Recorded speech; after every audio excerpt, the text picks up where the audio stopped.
एक तरफ तो है एनडीए और सीडीएस जैसे एग्जामिनेशंस, जिनको क्रैक करके आप इंडियन आर्म फोर्सेस को एक अधिकारी के तौर पर ज्वाइन कर सकते हैं। अगर आप इन एग्जाम्स के पिछले 4 से 5 साल के पेपर को एनालिसिस करेंगे तो आप ये पाएंगे कि कहीं ना कहीं पेपर लगातार डिफिकल्ट होता जा रहा है और कट ऑफ भी कहीं ना कहीं लगातार बढ़ता जा रहा है। वहीं दूसरी तरफ हम बात करें, अगर आप इंडियन आर्म फोर्सेस को एक डॉक्टर के तौर पर ज्वाइन करना चाहते हैं तो वहां पर लगातार पिछले 4 सालों का एनालिसिस अगर आप करेंगे तो आप पाएंगे कि जो क्राइटेरिया है उसमें कट ऑफ लगातार कम होता जा रहा है। अब इसके पीछे रीजन क्या है? जय Hind everyone, I am Prathamesh Ranjani और मैं आप सभी का डिफेंस वाला के इस अमेजिंग प्लेटफॉर्म के ऊपर बहुत बहुत स्वागत करता हूं।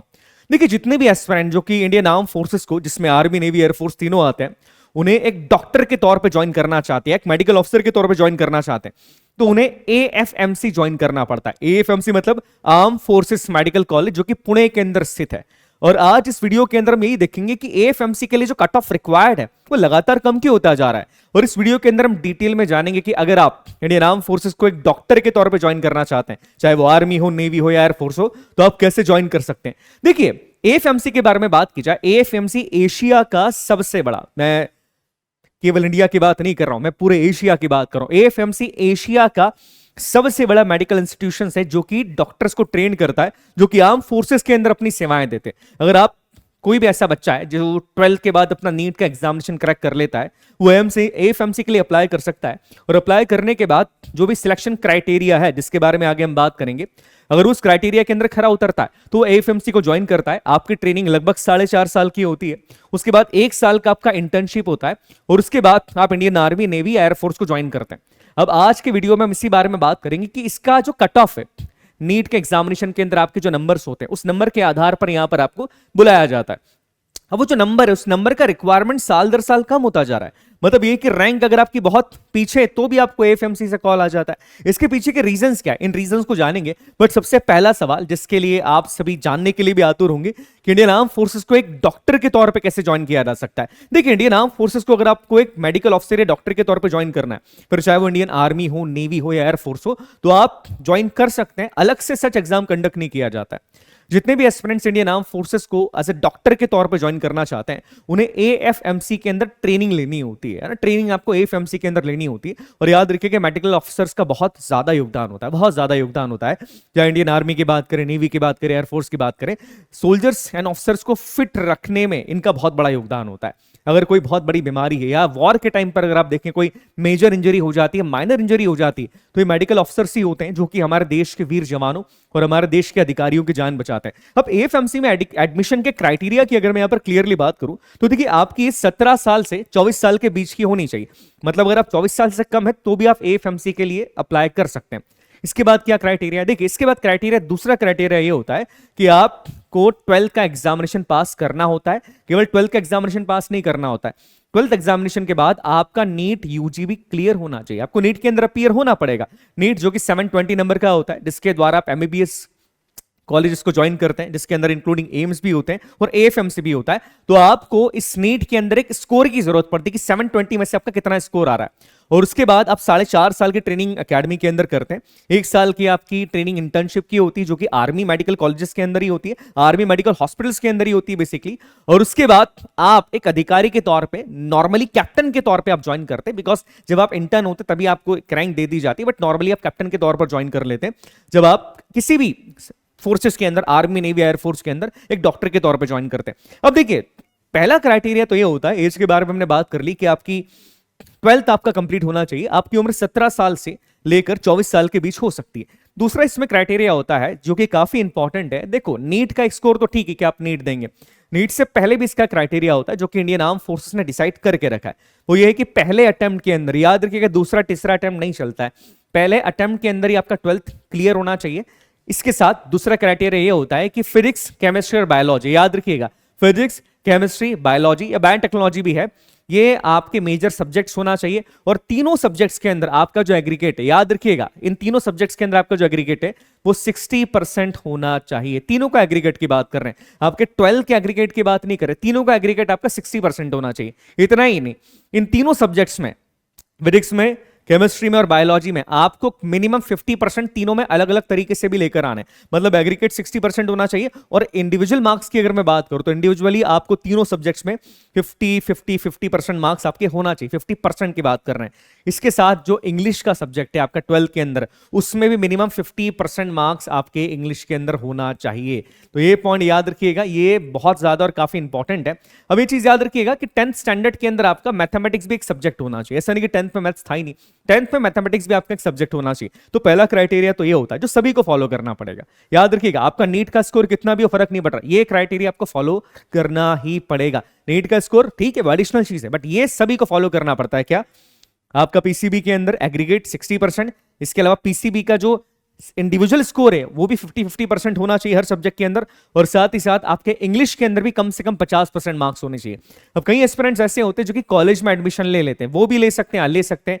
First year of 3 degree course of a recognised university with English, physics, chemistry and biology. और याद रखिएगा कि आप फर्स्ट ईयर के अंदर अगर हैं तो भी आप एग्जामिनेशन दे सकते हैं, नीट का एग्जाम आप देके आप एएफएमसी को ज्वाइन कर सकते हैं। बट उसके अंदर जिस कॉलेज के अंदर आप हैं वहां पर बायोलॉजी, फिजिक्स, केमिस्ट्री आपका मेजर सब्जेक्ट के अंदर होना चाहिए। और एक दूसरा क्राइटेरिया और होता है जो कई सारे एस्पिरेंट्स का सवाल होता है कि सर मेरा बीएससी कंप्लीट हो गया, मैंने बीएससी कंप्लीट कर लिया है, अब बीएससी कंप्लीट होने के बाद क्या मैं एएफएमसी ज्वाइन कर सकता हूं? इसका जवाब है हाँ, आपके बीएससी कंप्लीट होने के बाद भी आप एएफएमसी ज्वाइन कर सकते हैं। याद रखिएगा, आपने बीएससी कंप्लीट कर लिया है, आपके जो सब्जेक्ट्स हैं याद रखिएगा, आपके 2 सब्जेक्ट्स कम से कम होने चाहिए, फिजिक्स, केमिस्ट्री, बॉटनी, जोलॉजी, ये मेजर सब्जेक्ट्स आपके होने चाहिए। और आप इसके बाद भी एएफएमसी को ज्वाइन कर सकते हैं। बट एक पॉइंट याद रखिएगा, 12th का क्राइटेरिया सभी के लिए, ऐसा नहीं कि आपने बीएससी कर लिया तो आपका 12th वाला क्राइटेरिया यहां पर हट जाता, नहीं, 12th का क्राइटेरिया सभी के लिए।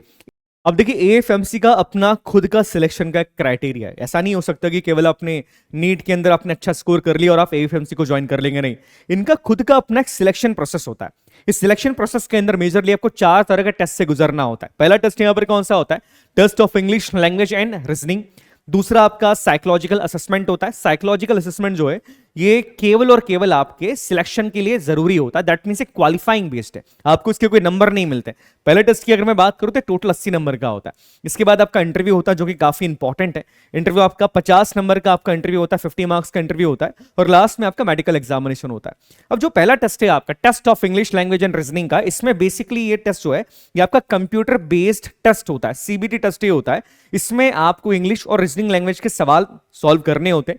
टोटल सवालों के बारे में बात करूं तो यहां पर टोटल 40 क्वेश्चंस होते हैं, हर क्वेश्चन 2 नंबर कैरी करता है। मतलब ये जो टेस्ट है ये मैक्सिमम 80 मार्क्स का होता है, और इसमें माइनस मार्किंग भी है, 0.5 इसके अंदर माइनस मार्किंग होती है, याद रखिएगा। और 30 मिनट का टाइम आपको दिया जाता है।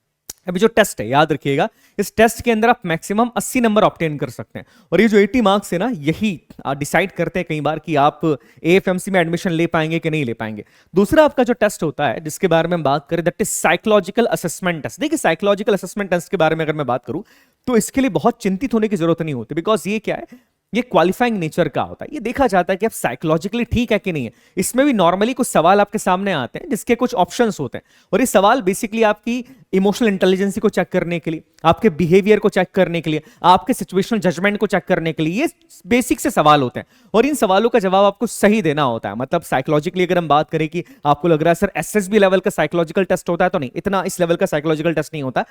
कुछ बेसिक से सवाल आपके सामने आते हैं और जो आपकी पर्सनालिटी, आपके बिहेवियर को जानने के लिए रहते हैं। तो बेसिकली इन सवालों के द्वारा आपका बिहेवियर असेसमेंट किया जाता है, आपकी इमोशनल इंटेलिजेंसी को टेस्ट किया जाता है, आपके सिचुएशनल जजमेंट की कैपेसिटी को टेस्ट किया जाता है। नेक्स्ट आपका होता है इंटरव्यू। इंटरव्यू 50 नंबर का है, ऑब्वियसली आप समझ सकते हैं 50 नंबर का इंटरव्यू होता है, और इंटरव्यू के अंदर आपसे आपके सब्जेक्ट के रिलेटेड सवाल तो पूछे ही जाते हैं, बिकॉज ऑब्वियसली आप नीट क्रैक करके आए हैं तो आपके सब्जेक्ट से रिलेटेड सवाल आपसे पूछे जाएंगे। बट इसके अलावा भी जनरल क्वेश्चंस पूछे जाते हैं। लाइक एग्जांपल की बात करें, जनरल अवेयरनेस के बारे में, इंटरनेशनल अफेयर्स के बारे में, आपकी पर्सनालिटी के बारे में आपको जानने की कोशिश की जाती है। और इसमें एक बहुत बड़ी बात यह होती है कि जो भी बच्चे एनसीसी से बिलोंग करते हैं या किसी स्पोर्ट्स से बिलोंग करते हैं, जिन्होंने स्टेट लेवल खेला हुआ है, नेशनल खेला हुआ है, आपके पिताजी माताजी आर्म फोर्सेस के अंदर थे, सर्व कराए उन्होंने, या वीर गति को प्राप्त हो गए किसी के पेरेंट्स, उनको यहां पर एडवांटेज दिया जाता है इंटरव्यू के अंदर। याद रखना, यहां पर इंटरव्यू के अंदर एडवांटेज है और यहां पर एसटी एससी की सीट्स भी होती है, तो रिजर्वेशन भी यहां पर होता है। अब एक सवाल यहां पर आता है कि ये सारी चीज जब आपके टेस्ट हो जाते हैं तो याद रखिएगा कि आपका जो रिटन एग्जामिनेशन का स्कोर है, मतलब 720 में से आपको नीट में कितने नंबर मिले, और इसके बाद अभी आपने जो एक सीबीटी टेस्ट दिया था, कंप्यूटर बेस्ड टेस्ट दिया था, जिसमें आपका इंग्लिश और रीजनिंग का टेस्ट था, जिसमें टोटल 80 नंबर थे, उन दोनों नंबर को जोड़ा जाता है और 4 से डिवाइड कर दिया जाता है। दोनों नंबर को जोड़ा जाएगा, 4 से डिवाइड कर दिया जाएगा और आपका 200 में से स्कोर सेट किया जाता है। याद रखिएगा, 200 में से स्कोर सेट किया जाएगा। 200 में से कैसे सेट किया जाएगा? सबसे पहले क्या करेंगे, नीट में आपके जितने नंबर है प्लस आपने जो सीबीटी दिया था अभी उसमें जितने नंबर है उसको दोनों को जोड़ देंगे, डिवाइड बाय 4 कर देंगे। अब डिवाइड बाय 4 कर देंगे तो जो भी स्कोर आएगा वो 200 में से आपको दिया जाता है। उसके बाद आपके इंटरव्यू में कितने नंबर आए थे, 50 में से कितने नंबर आए थे, उसमें आपको स्कोर दिया जाता है। मतलब 250 में से फाइनल स्कोर आपका बनता है। याद रखिएगा, 250 में से फाइनल स्कोर आपका बनता है। इसके बाद आता है एक सबसे important test which is your medical examination, जो कि आर्म फोर्सेस को ज्वाइन करने के लिए मेरे अकॉर्डिंग सबसे ज्यादा इंपॉर्टेंट होता है। अब देखिए, medical examination is the solo reason, यही वो रीजन है कि 22,000 रैंक वाले एस्पिरेंट्स को भी एएफएमसी के लिए बुलाया जा रहा है। बिकॉज मेडिकल एग्जामिनेशंस के अंदर देखा गया है कि बहुत सारे एस्पिरेंट्स ऐसे होते हैं जो बाकी सारे टेस्ट को तो क्लियर कर जाते हैं बट मेडिकल टेस्ट को क्लियर नहीं कर पा रहे। मेजर प्रॉब्लम्स क्या हो रही है, स्टोन का प्रॉब्लम उनको है, पथरी की हम बात कर रहे हैं यहाँ पर, आई साइट काफी कमजोर होती है जो कि फौज के स्टैंडर्ड के हिसाब से सही नहीं है। इसके अलावा बॉडी के अंदर कोई ऐसी प्रॉब्लम होती है जो कि ठीक नहीं की जा सकती, जिससे पीआर भी मिल जाता है। ये रीजन आ रहा है जिसके कारण ये हो रहा है कि 22,000 रैंक तक के एस्पिरेंट्स को भी एएफएमसी के लिए इनवाइट किया जा रहा है, ताकि नंबर ऑफ एस्पिरेंट्स ज्यादा होंगे तो सिलेक्शन फिर ज्यादा हो सकता है। और याद रखिएगा, इस बार 2024 की अगर मैं बात करूं तो टोटल 145 सीट्स थी। कितनी सीट्स थी? 145 सीट्स थी। और आप बिलीव कीजिएगा 22,000, याद रखिएगा, अगर आपकी रैंक 22,000 तक भी है तब भी आपको इन्वाइट किया जा रहा है। अब इस क्राइटेरिया को आप थोड़ा सा देखिए, आपको देखकर लग रहा होगा कि सर देखिए ये तो बढ़ता जा रहा है, नंबर तो बढ़ते जा रहे हैं ना, कि 2021 में 615 पे बुला रहे थे 720 में से, 2022 में 616 हो गया, 2024 में 656 हो गया। ठीक है, नंबर आप बढ़ रहे हैं बट आप रैंक को भी यहां पर देखिए, रैंक भी लगातार आपकी किस लेवल तक बुलाया जा रहा है। पहले केवल 13,000 तक रैंक वाले बच्चे आ सकते थे, अप्लाई कर सकते थे।